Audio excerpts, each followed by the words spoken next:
वह प्रत्येक रविवार को सुबह उठकर स्नान आदि से निवृत्त होकर घर के आंगन को गाय के गोबर से लीपकर स्वच्छ करती थी। उसके बाद सूर्य भगवान की पूजा करती, फिर भोजन तैयार कर सूर्य देव को भोग लगाकर स्वयं भोजन करती थी। भगवान भास्कर की कृपा से उसे किसी प्रकार की चिंता और कष्ट नहीं था। धीरे धीरे उसका घर धन धान्य से भरता गया। उस बुढ़िया को सुखी देखकर उसकी पड़ोसन उससे जलने लगी।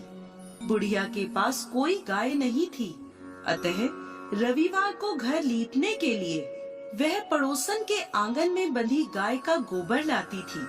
पड़ोसन ने ईर्ष्या में आकर अपनी गाय को घर के भीतर बांध लिया, जिस कारण बुढ़िया को रविवार को गोबर नहीं मिला। बुढ़िया अपना आंगन नहीं लीप सकी। आंगन ना लीपने के कारण उसने ना तो भोजन बनाया, ना ही सूर्य देव को भोग लगाया और स्वयं भी भोजन नहीं करा। सूर्यास्त होने पर भूखी प्यासी सो गई। इस प्रकार उसने निराहार व्रत करा। रात्रि में सूर्य भगवान ने उसे स्वप्न में दर्शन दिए और उन्होंने भोग न लगाने का कारण पूछा, तो बुढ़िया ने बहुत ही करुण स्वर में पड़ोसन द्वारा घर में गाय बांधने और गोबर न मिल पाने की बात कही।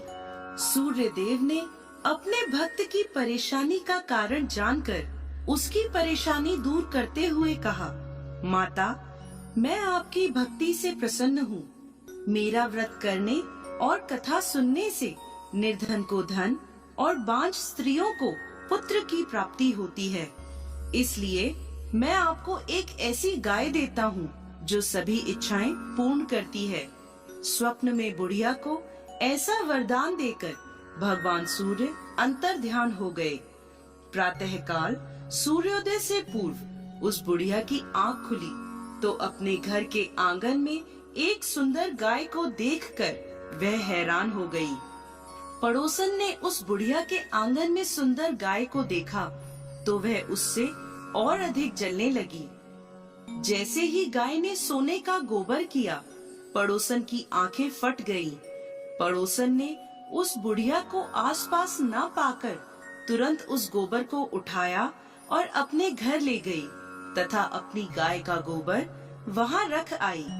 बुढ़िया को सोने के गोबर के बारे में पता ही नहीं चला और बुढ़िया पहले की तरह भगवान सूर्य देव का व्रत करती रही और कथा सुनती रही। पड़ोसन की चालाकी देखकर एक दिन सूर्य भगवान ने तेज आंधी चलाई, जिसके कारण बुढ़िया ने गाय को घर के भीतर बांध लिया। सुबह उठकर बुढ़िया ने गाय का गोबर देखा तो उसे बहुत आश्चर्य हुआ। उस दिन के बाद बुढ़िया गाय को घर के भीतर बांधने लगी। सोने के गोबर से बुढ़िया कुछ ही दिनों में धनवान हो गई। अब पड़ोसन बुरी तरह जल भुनकर राख हो गई। जब उसे सोने का गोबर पाने का कोई उपाय नहीं सूझा तो वह राजा के दरबार में पहुंची और राजा को सारी बात बताई। राजा ने अपने सैनिक भेजकर बुढ़िया की गाय लाने का आदेश दिया। सैनिक बुढ़िया के घर पहुँचे। उस समय बुढ़िया सूर्य भगवान को भोग लगाकर स्वयं भोजन ग्रहण करने वाली थी। राजा के सैनिकों ने गाय को खोला और अपने साथ महल की ओर ले चले। बुढ़िया ने सैनिकों से गाय न ले जाने की प्रार्थना की। बहुत रोई चिल्लाई, लेकिन राजा के सैनिक नहीं माने।